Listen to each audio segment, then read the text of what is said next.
Yo. Alright, look closely. Look closely. This is Conduit, which is the Revenant. Yeah, so even though, yeah, I mean, he just evades and almost kills me in his evade. Very cool. Yep.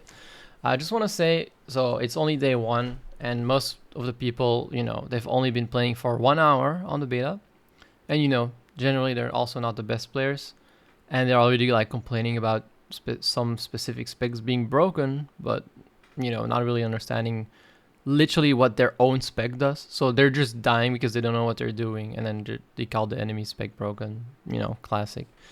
It's almost same thing as calling someone else a cheater.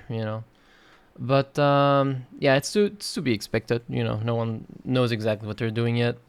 I have a good feeling for Amalgam now, or as I like to call it, the Gooner. It's really nice. As long as you can hit people, as long as you are in range, it's really nice. It's really strong. I love it. It feels great. But there's one obviously big issue with it, and it's that it has 0 mobility. You are literally forced to play tools and then pick streamlined kits to get swiftness when you switch to a kit. And therefore, you are also forced to play Nate kit or any other kit, but in my case, it's going to be Nate kit because it's the better one. And then I don't like Mortar kit and all that, And then you play Speed Relic because you really need that extra mobility. You can play Stance Relic for the Conduit cleanse on stance skills and all that, but you really, really, really need the mobility.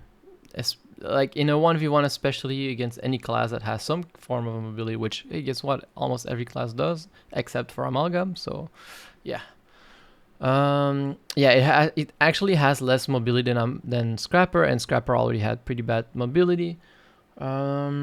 It has less super speed now to 0 swiftness, unless you go with the streamlined kits. I have literally no other way to get any swiftness, so I wouldn't know how.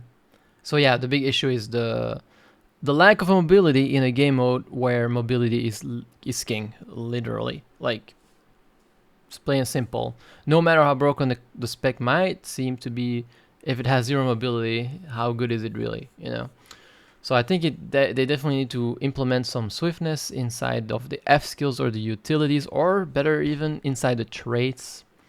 Minor trait preferably. It just needs to be there somewhere. We need to have some kind of perma swiftness, some form of it. It's just impossible otherwise. Seriously. Before the video ends here, I just want to say there's a couple of builds you can play. I made a perma stun Condi bomb build. So yeah, 1v1 is extremely strong because they can do anything while they're stunned, and you just bomb the hell out of them. You can probably do the same with power, but it's a bit harder. For sure, because reasons. There's definitely a couple of things you always want to play, and the F4 skill that I'm playing here right now, you always want to play because it's a stun break. It kind of has everything. You just have to have it. The utilities feel nice. All of them feel very nice. I think Spear is the way for this class spec. I think it just makes the most sense, especially Spear of all things. It's really nice. You play a melee weapon on a melee spec after all, right? Yeah, I think that's about it. As you can see here, I'm starting to try to cook up the perma stun build here. This guy's playing like silly Firebrand or whatever. And I just kind of perma stunned him there with the Elite 2 after, and then I just BM him because he's on my block list for a while now. And then here, this is like the last video clip here that I have before the video ends. I want to show you guys. Also perma lock, but yeah. I'm gonna be streaming the next beta again as well. I'll make another video again if we can make some more builds, and I'll showcase those builds. See you guys. Bye bye.